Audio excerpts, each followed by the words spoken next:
Hi guys, my name is Crystal. Welcome to my YouTube channel. Welcome old subscribers, welcome new. If you like my videos, please press the like button and please do subscribe. Thank you for your support. Alexa, what's the time please? It's 12:59 p.m. So it's 12:59 p.m. Alexa, what's the date today? It's Saturday the 25th of March. You'll have to forgive me, I'm feeling a bit tired. I've just had a blood test and it was quite painful actually. The bruising has just come down. The vein had like blown up quite a bit, but it's gone down now. I've just been resting, relaxing. I've made myself a cup of coffee and I've eaten a chicken mayo sandwich which was reduced from the pound shop for 50p. I've just had one. I got two. The chicken mayo sandwiches reduced to 50p, so I got two of them. Yeah, I had a blood test this morning at 10:10 at St Mary's Medical Centre, Strood, and it was a female, and she was blonde, and she'd obviously had cosmetic surgery because all her lips were all pouty, like Katie Price. She had mascara on and what looked like false eyelashes, and I did remark on it because I thought she didn't look like an ordinary NHS nurse. She looked like a glamour model in a doctor or nurse setting. So I said, oh, you look really glamorous today for being a nurse. And she said she was a student. So a student took blood out of mine, Crystal's right arm here. So if you look up close, there's a scratch. There's a scratch there. There's not a small little needle point, there's actual scratch. That blew up to like a round, like a little round ball, a little tiny ball. It was raised for about, oh God, when did I have 10:10? It went down about 12. So it was up like a small little ball for about 2 hours.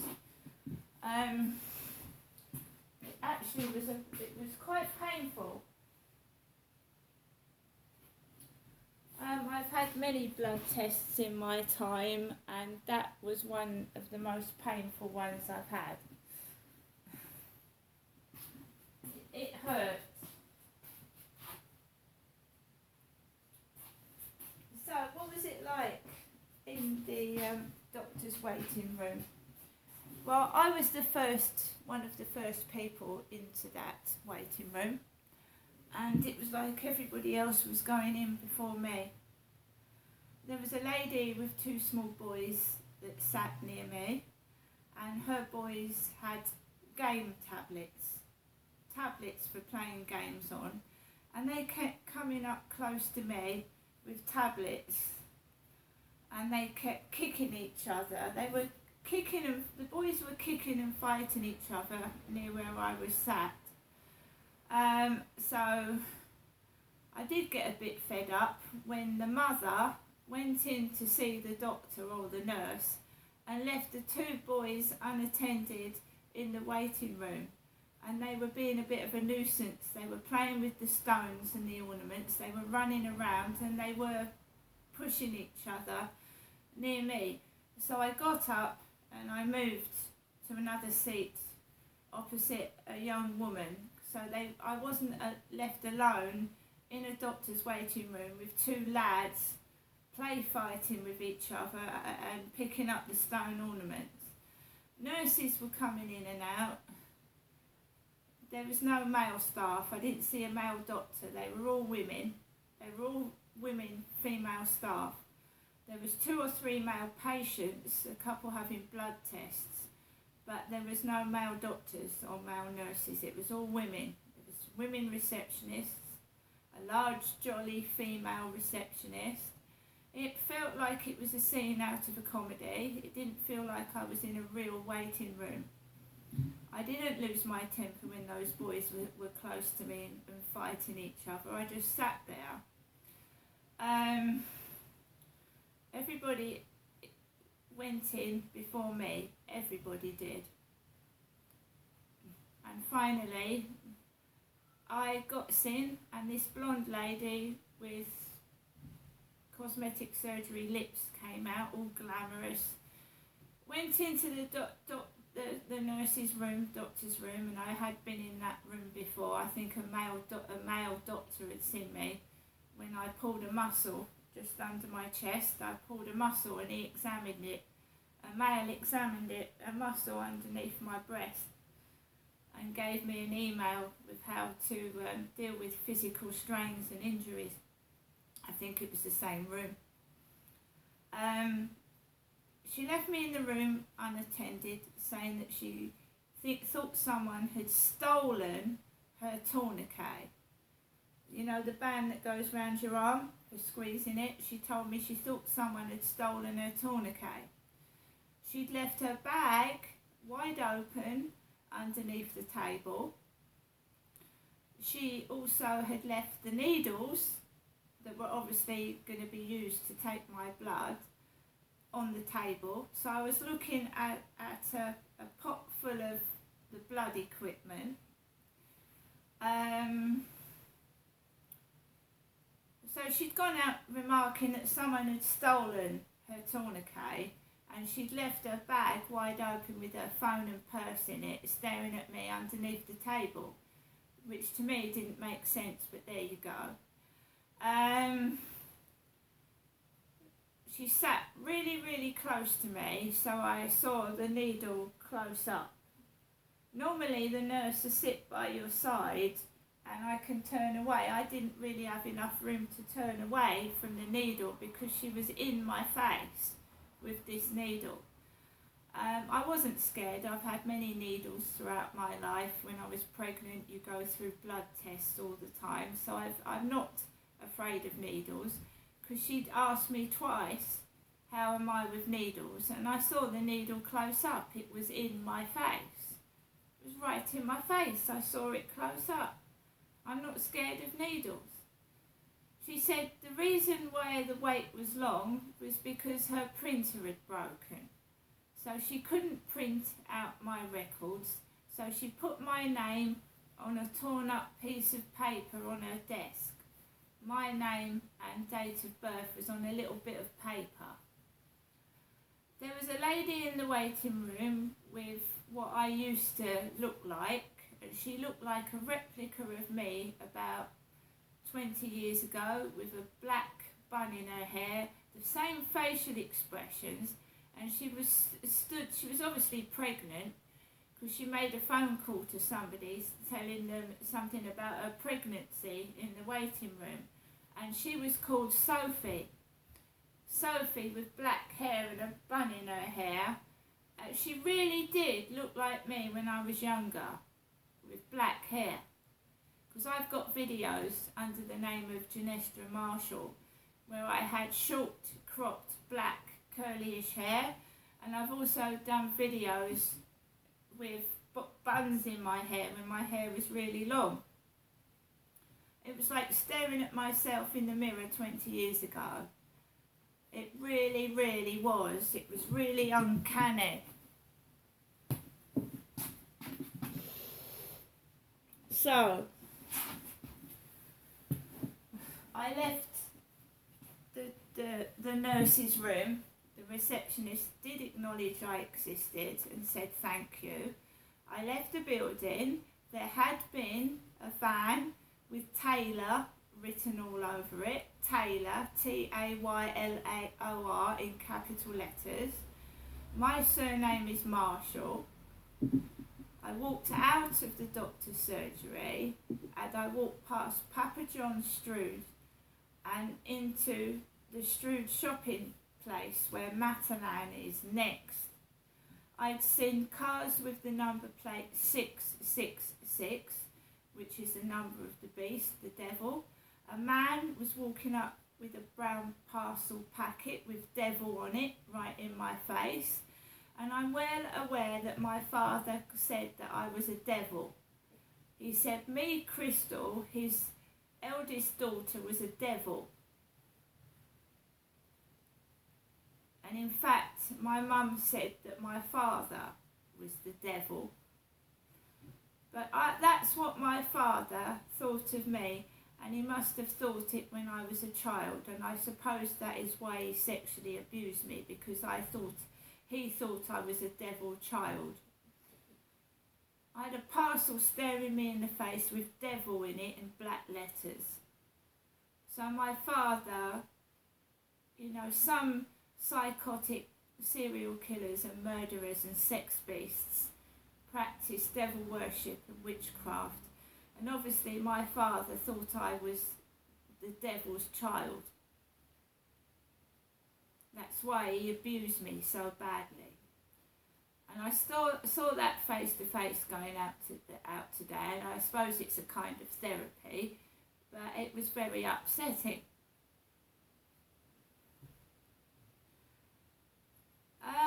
I carried on walking into the cancer research shop, but that had hit a raw nerve because my dad called me the devil, his daughter. So I'd seen all this, and my arm was sore, so I shopped. I went shopping, but I wasn't really happy. I didn't really enjoy it. I felt like it was some kind of comedy mixed with horror and cruelty. I didn't enjoy it one bit. It was horrible. So my mum, Jennifer, had asked me to get her. I took my washing round to my mum's the other day, and she kindly does my washing because my washing machine is broken. She asked me to get her some knickers.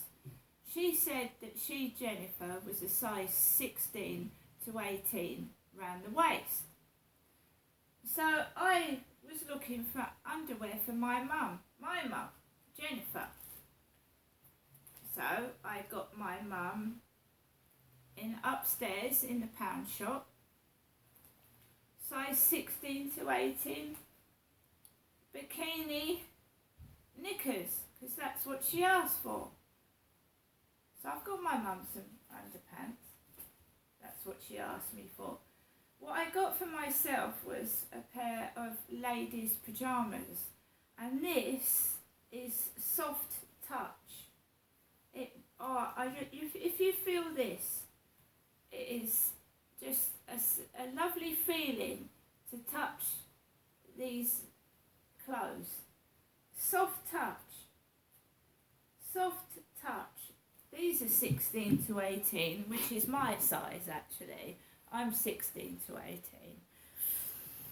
So this is soft touch. It really feels luxurious. It's £10 for the set, and a pair of ladies' pyjamas.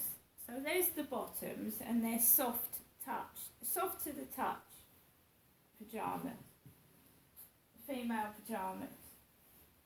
I got those. I went into Marks and Spencer's. I've got food to eat. Me, Crystal, has got food to eat. By the way, in the pound shop in Strood, you can get microwave chips. These are express chips. So I've got those, but I'm going to show you what I got in Marks and Spencer's. So Marks and Spencer's Plant Kitchen sweet and sour, no chicken. So this is my lunch for today. So it's sweet and sour chicken with rice and peas, egg fried rice with peas, and there's your chicken balls and your sauce. Sweet and sour, no chicken. Eggless fried rice and a sweet and sour sauce. Tender pieces of pea protein coated in crispy batter. So I've got my dinner. Don't forget that I've still got the salmon my mum gave me, which has got to be eaten today, I believe.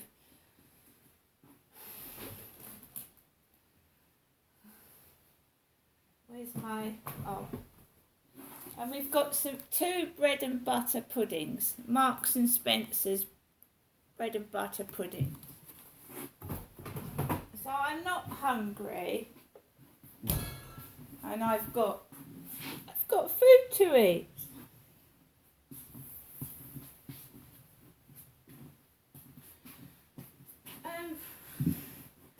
I got this vest in the Cancer Research Charity shop, this ladies' vest, which is ex-Primark stock. I got some Cancer Research ladies' socks, size 4 to 7. And I've got some Jelly Baby Chicks Jelly Babies, some more Pringles, M&M's chocolate drink and a strawberry yuzu. And this is the chicken mayo sandwich for 50p. I've just eaten one. Right? I've been out and I got this purse ornament from the Cancer Research Charity shop as well, because I like to brighten my little table up. And I've got DVDs to watch. We've got Devil's Advocate, Star Wars, Equilibrium, Trading Places and Mission Impossible Rogue Nation, because you get 5 DVDs for £1. I mean, I spend numerous hours by myself at night, and I either watch something on telly, listen to the radio, or I put a DVD on to watch. And sometimes I sit on my phone and play games, or I do a puzzle. Yeah, so I felt faint when I came home after that blood test. It was all raised and it was sore and bruised. But after 2 hours it's gone down. Still hurts though, and my head, I've got a slight headache, because you feel a bit dizzy when someone takes your blood, a bit lightheaded. I usually do anyway. So I'm here in my flat by myself.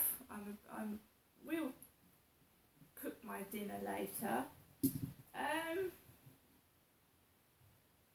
I've got things I've needed rather than buy a load of stuff I don't need. I've actually bought things I do need, because the weather is getting warmer. These pyjamas are thinner, and you know, that's what I've done.